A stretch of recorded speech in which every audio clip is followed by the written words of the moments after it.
السلام علیکم ورحمۃ اللہ وبرکاتہ۔ بسم اللہ الرحمن الرحیم۔ اللہ کے نام سے شروع کرتے ہیں جو بڑا مہربان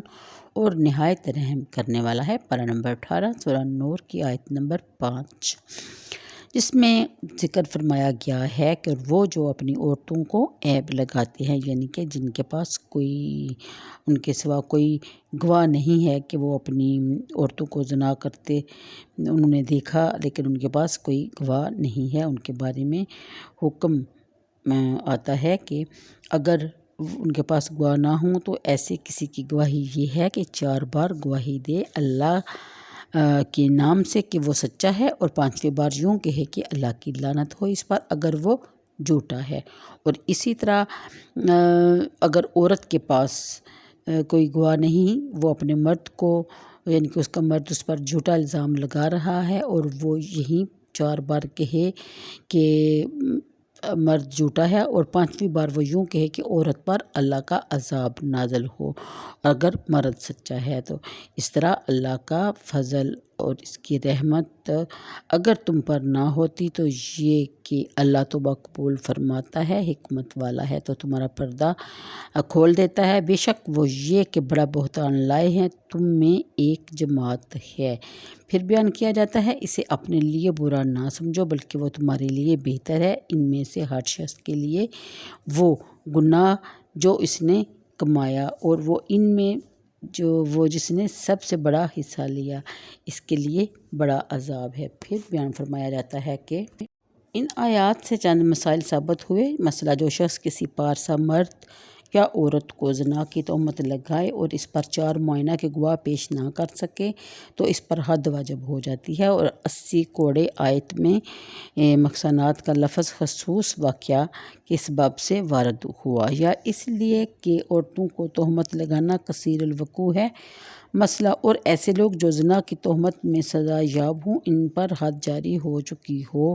وہ مردود الشہادات، یعنی کہ ان کی گواہی کبھی قبول نہیں ہوتی۔ پارسا سے مراد وہ ہیں جو مسلمان مکلف آزاد اور زنا سے پاک ہوں۔ مسئلہ زنا کی شہادت کا نصاب 4 گواہ ہیں۔ اس مسئلہ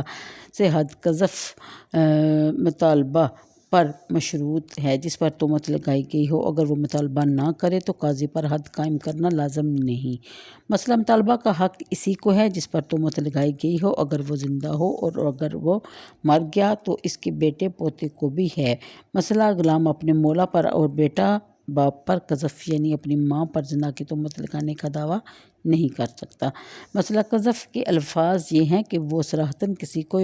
یا زانی کہے، یا یہ کہے کہ تو اپنے باپ سے نہیں، یا اس کے باپ کا نام لے کر کہے کہ تو فلاں کا بیٹا نہیں، یا اس کو زانیہ کا بیٹا کہہ کر پکارے اور اس کی ماں پارسا ہو، تو ایسا شخص قاذف ہو جائے گا اور اس پر تہمت کی حد آئے گی۔ مسئلہ، اگر غیر محصن کو زنا کی تہمت لگائی، مثلاً کسی غلام کو یا کافر کو یا ایسے شخص کو جو کبھی جس پر زنا کرنا ثابت ہوا ہو، تو اس پر حد قذف قائم نہ ہوگی بلکہ اس پر تعزیر واجب ہوگی، اور اس تعزیر میں ہے کہ 3 سے 39 تک حسب تجویز حاکم شرع کوڑے لگانا ہے۔ اسی طرح اگر کسی شخص نے زنا کے سوا اور کسی فجور کی تہمت لگائی اور پارسا مسلمان کو کہا کہ اے فاسق، اے کافر، اے خبیث، اے چور، اے بدکار، اے مخنث، اے بددیانت، اے لوطی، اے زندیق، اے دیوس اور شرابی، اے سود خور، اے بدکار عورت کے بچے، اے حرام زادے، اس قسم کے الفاظ کہے تو بھی اس پر تعزیر واجب ہو جاتی ہے۔ اور امام یعنی حاکم شرع کو اور اس شخص کو جسے تہمت لگائی گئی ہو ثبوت سے قبل معاف کرنے کا حق ہے۔ مسئلہ، اگر تہمت لگانے والا آزاد نہ ہو بلکہ غلام ہو تو اس کے 40 کوڑے لگائے جائیں گے۔ مسئلہ، تہمت لگانے کے جرم میں جس کو حد لگائی گئی ہو اس کی گواہی کسی معاملہ میں معتبر نہیں، چاہے وہ توبہ کرے، لیکن رمضان کا چاند دیکھنے کے باب میں توبہ کرنے اور عادل ہونے کی صورت میں اس کا قول قبول کر لیا جائے گا، کیونکہ یہ در حقیقت شہادت نہیں ہے، اسی لیے اس میں لفظ شہادت اور نصاب شہادت بھی شرط نہیں۔ ان آیات میں بہتان لگانا اور کسی کو گالی دینا اور غلط الفاظ سے